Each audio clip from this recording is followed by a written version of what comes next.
Imaginez ceci, un homme désespéré, condamné par une maladie rénale incurable, reçoit un appel miraculeux. Un rein compatible a été trouvé. Mais ce qu'on ne lui dit pas, c'est que cet organe provient d'un donneur qui n'a jamais donné son consentement, parfois arraché de son corps avant même qu'il ne soit mort. Ce scandale, bien réel, est l'un des aspects les plus sombres de la médecine moderne et de la mondialisation. Comment en sommes-nous arrivés là? Pourquoi ce commerce illicite prospère-t-il encore aujourd'hui, malgré les lois internationales? Et surtout, combien de vies innocentes sont brisées pour alimenter ce sinistre marché noir? Chaque année, des centaines de milliers de personnes à travers le monde attendent une greffe d'organes. Rien qu'en 2022, l'Organisation mondiale de la santé, l'OMS, estimait que moins de 10% des besoins mondiaux en organes étaient couverts par les systèmes légaux de dons. Ce fossé entre l'offre et la demande a ouvert la porte à des réseaux criminels prêts à tout pour répondre à ce besoin, moyennant un prix. Ces réseaux se nourrissent de la misère humaine, des communautés pauvres, marginalisées et vulnérables, où la vie humaine semble avoir moins de valeur. Ces personnes deviennent des cibles idéales pour un système sans scrupules. Des témoignages glaçants commencent à émerger dès les années 1990. L'un des cas les plus célèbres concerne la Chine, où des prisonniers, notamment des membres des minorités ethniques comme les Ouïghours ou des pratiquants du Falun Gong, auraient été exécutés spécifiquement pour prélever leurs organes.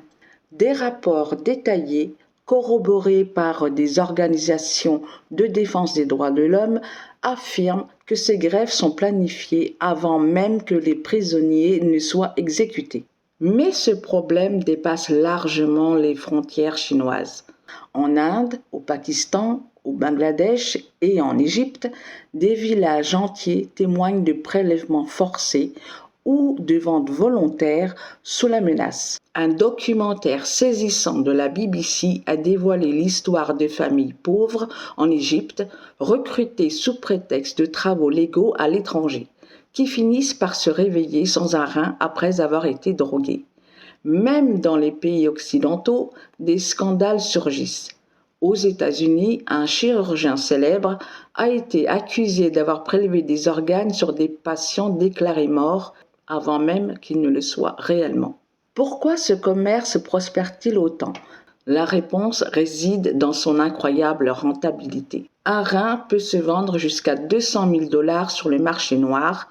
Un cœur, un foie ou une cornée, les prix explosent encore davantage, dépassant parfois le million de dollars pour des clients particulièrement riches. Les principaux clients sont des personnes désespérées, des riches malades des pays développés qui, face à des listes d'attente interminables, se tournent vers des solutions rapides sans poser de questions.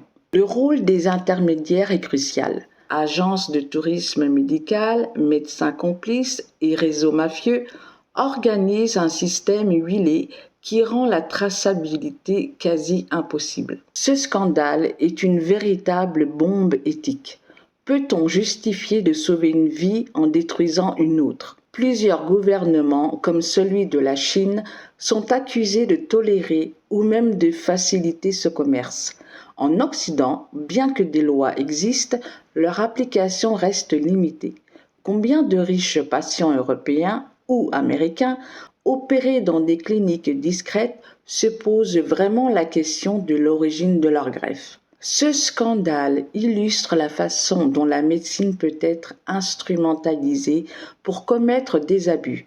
Les médecins impliqués, souvent bien rémunérés, trahissent leur serment d'Hippocrate en participant à ces horreurs. Dans ce commerce, les donneurs deviennent des pièces détachées. Beaucoup de familles des victimes ne découvrent jamais ce qui leur est arrivé et les corps sont souvent abandonnés sans dignité. Des bioéthiciens soulignent que ce scandale met en lumière un dilemme crucial. Jusqu'où peut-on aller pour sauver une vie? Si un patient a besoin d'un rein pour survivre, doit-il s'interroger sur la provenance ou accepter la solution? Heureusement, des efforts sont faits pour freiner ce commerce. L'OMS et Interpol collaborent pour identifier les réseaux criminels. Des lois plus strictes interdisent le tourisme médical dans certains pays, comme l'Espagne. Des initiatives encouragent le don d'organes volontaires et éthiques.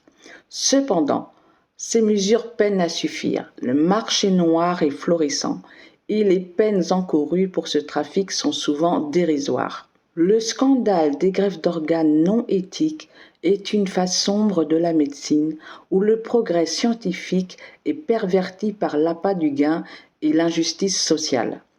Tant que la demande en organes continuera à dépasser l'offre légale, des vies innocentes seront sacrifiées sur l'autel du profit. Et vous, que feriez-vous si votre vie ou celle de vos proches dépendait d'un organe d'origine douteuse? À quel prix sauveriez-vous une vie? Dites-moi en commentaire ce que vous en pensez.